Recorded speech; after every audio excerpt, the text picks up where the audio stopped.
آپ سے پوچھتے ہیں کہ اللہ تعالیٰ کی راہ میں کیا خرچ کریں؟ فرما دیں جس قدر بھی مال خرچ کرو درست ہے، مگر اس کے حقدار تمہارے ماں باپ ہیں اور قریبی رشتہ دار ہیں اور یتیم ہیں اور محتاج ہیں اور مسافر ہیں، اور جو نیکی بھی تم کرتے ہو بے شک اللہ اسے خوب جاننے والا ہے۔ فتنہ و فساد کی بیچ کنی کے اور قیام امن کے لیے دفاعی قتال تم پر فرض کر دیا گیا ہے، حالانکہ وہ تمہیں طبعاً ناگوار ہے اور ممکن ہے تم کسی چیز کو ناپسند کرو اور وہ حقیقتاً تمہارے لیے بہتر ہو، اور یہ بھی ممکن ہے کہ تم کسی چیز کو پسند کرو اور وہ حقیقتاً تمہارے لیے بری ہو۔ اللہ خوب جانتا ہے اور تم نہیں جانتے۔ لوگ آپ سے حرمت والے مہینے میں جنگ کا حکم دریافت کرتے ہیں، فرما دیں اس میں جنگ بڑا گناہ ہے، اور اللہ کی راہ سے روکنا اور اس سے کفر کرنا اور مسجد حرام خانہ کعبہ سے روکنا اور وہاں کے رہنے والوں کو وہاں سے نکالنا اللہ کے نزدیک اس سے بھی بڑا گناہ ہے، اور یہ فتنہ انگیزی قتل و خون سے بھی بڑھ کر ہے، اور یہ کافر تم سے ہمیشہ جنگ جاری رکھیں گے یہاں تک کہ تمہیں تمہارے دین سے پھیر دیں۔ اگر وہ اتنی طاقت پا سکیں اور تم میں سے جو شخص اپنے دین سے پھر جائے اور پھر وہ کافر ہی مرے تو ایسے لوگوں کی دنیا و آخرت میں سب اعمال برباد ہو جائیں گے، اور یہی لوگ جہنمی ہیں اور اس میں ہمیشہ رہیں گے۔ بے شک جو لوگ ایمان لائے اور جنہوں نے اللہ کے لیے وطن چھوڑا اور اللہ کی راہ میں جہاد کیا، یہی لوگ اللہ کی رحمت کے امیدوار ہیں، اور اللہ بڑا بخشنے والا مہربان ہے۔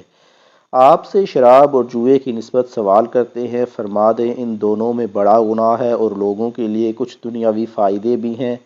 مگر ان دونوں کا گناہ ان کے نفع سے بڑھ کر ہے۔ اور آپ سے یہ بھی پوچھتے ہیں کہ کیا کچھ خرچ کریں، فرما دیں جو ضرورت سے زائد ہے خرچ کر دو۔ اسی طرح اللہ تمہارے لیے اپنے احکام کھول کر بیان فرماتا ہے تاکہ تم غور و فکر کرو۔ تمہارا غور و فکر دنیا اور آخرت دونوں کے معاملات میں رہے، اور آپ سے یتیموں کے بارے میں دریافت کرتے ہیں، فرما دیں ان کے معاملات کا سنورنا بہتر ہے اگر انہیں نفقہ اور کاروبار میں اپنے ساتھ ملا لو تو۔ وہ بھی تمہارے بھائی ہیں، اور اللہ خرابی کرنے والوں کو بھلائی کرنے والوں سے جدا پہچانتا ہے، اور اگر اللہ چاہتا تو تمہیں مشقت میں ڈال دیتا، بے شک اللہ بڑا غالب بڑی حکمت والا ہے۔ اور تم مشرک عورتوں کے ساتھ نکاح مت کرو جب تک وہ مسلمان نہ ہو جائیں، اور بے شک مسلمان لونڈی آزاد مشرک عورت سے بہتر ہے، خواہ وہ تمہیں بھلی ہی لگے۔ اور مسلمان عورتوں کا مشرک مردوں سے بھی نکاح نہ کرو جب تک کہ وہ مسلمان نہ ہو جائیں، اور یقیناً مشرک مرد سے مومن غلام بہتر ہے، خواہ وہ تمہیں بھلا ہی لگے۔ اور وہ کافر و مشرک دونوں دوزخ کی طرف بلاتے ہیں، اور اللہ اپنے حکم سے جنت اور مغفرت کی طرف بلاتا ہے، اور اپنی آیتیں لوگوں کے لیے کھول کر بیان فرماتا ہے تاکہ وہ نصیحت حاصل کریں۔ اور آپ سے حیض ایام ماہواری کی نسبت سوال کرتے ہیں، فرما دیں وہ نجاست ہے، سو تم حیض کے دنوں میں عورتوں سے کنارہ کش رہا کرو، اور جب تک وہ پاک نہ ہو جائیں ان کے قریب نہ جایا کرو، اور جب وہ خوب پاک ہو جائیں تو جس راستے سے اللہ نے تمہیں اجازت دی ہے ان کے پاس جایا کرو، بے شک اللہ بہت توبہ قبول کرنے والوں سے محبت فرماتا ہے اور خوب پاکیزگی اختیار کرنے والوں سے محبت فرماتا ہے۔ اور تمہاری عورتیں تمہاری کھیتیاں ہیں، تو تم اپنی کھیتیوں میں جیسے چاہو آؤ اور اپنے لیے آئندہ کا کچھ سامان کر لو، اور اللہ کا تقوی اختیار کرو اور جان لو کہ تم اس کے حضور پیش ہونے والے ہو۔ اور اے حبیب آپ اہل ایمان کو خوشخبری سنا دیں کہ اللہ کے حضور ان کی پیشی بہتر رہے گی، اور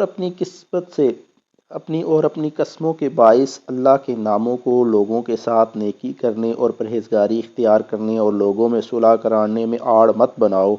اور اللہ خوب سننے والا بڑا جاننے والا ہے۔ اللہ تمہاری بیہودہ قسموں پر تم سے مواخذہ نہیں فرمائے گا، مگر ان کا مواخذہ ضرور فرمائے گا جن کا تمہارے دلوں نے ارادہ کیا ہو، اللہ بڑا بخشنے والا بڑا حلم والا ہے۔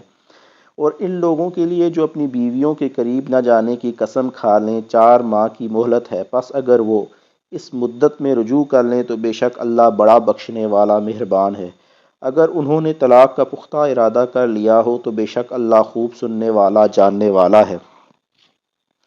اور طلاق یافتہ عورتیں اپنے آپ کو 3 حیض تک روکے رکھیں، اور ان کے لیے جائز نہیں کہ وہ اسے چھپائیں جو اللہ نے ان کے رحموں میں پیدا فرما دیا ہو،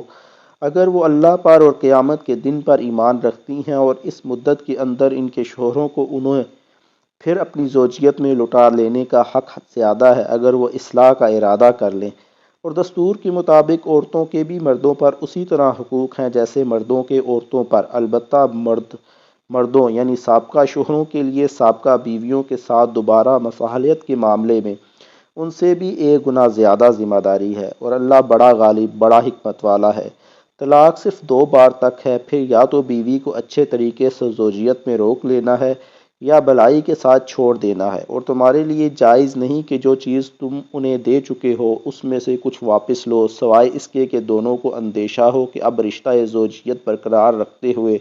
دونوں اللہ کی حدود کو قائم نہ رکھ سکیں گے۔ پھر اگر تمہیں اندیشہ ہو کہ دونوں اللہ کی حدود کو قائم نہ رکھ سکیں گے، سو اندری صورت ان پر کوئی گناہ نہیں کہ بیوی خود کچھ بدلہ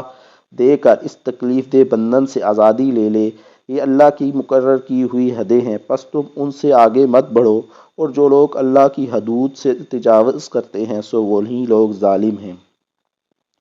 پھر اگر اس نے تیسری مرتبہ طلاق دے دی تو اس کے بعد وہ اس کے لیے حلال نہ ہوگی یہاں تک کہ وہ کسی اور شوہر کے ساتھ نکاح کر لے۔ پھر اگر وہ دوسرا شوہر بھی طلاق دے دے تو اب دونوں یعنی پہلے شوہر اور اس عورت پر کوئی گناہ نہ ہوگا اگر وہ دوبارہ رشتہ زوجیت میں پلٹ جائیں، بشرطیہ کہ دونوں یہ خیال کریں کہ اب وہ حدود الہی قائم رکھ سکیں گے۔ یہ اللہ کی مقرر کردہ حدود ہیں جنہیں وہ علم والوں کے لیے بیان فرماتا ہے۔ اور جب تم عورتوں کو طلاق دو اور وہ اپنی عدت پوری ہونے کو آ پہنچے تو انہیں اچھے طریقے سے اپنی زوجیت میں روک لو یا انہیں اچھے طریقے سے چھوڑ دو،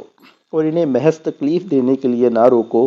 کہ ان پر زیادتی کرتے رہو، اور جو کوئی ایسا کرے پس اس نے اپنی ہی جان پر ظلم کیا۔ اور اللہ کے احکام کو مذاق نہ بنا لو، اور یاد کرو اللہ کی اس نعمت کو جو تم پر کی گئی ہے، اور اس کتاب کو جو اس نے تم پر نازل فرمائی، اور دانائی کی باتوں کو جن کی اس نے تمہیں تعلیم دی ہے، اور وہ تمہیں اس امر کی نصیحت فرماتا ہے۔ اور اللہ سے ڈرو اور جان لو کہ بے شک اللہ سب کچھ جاننے والا ہے۔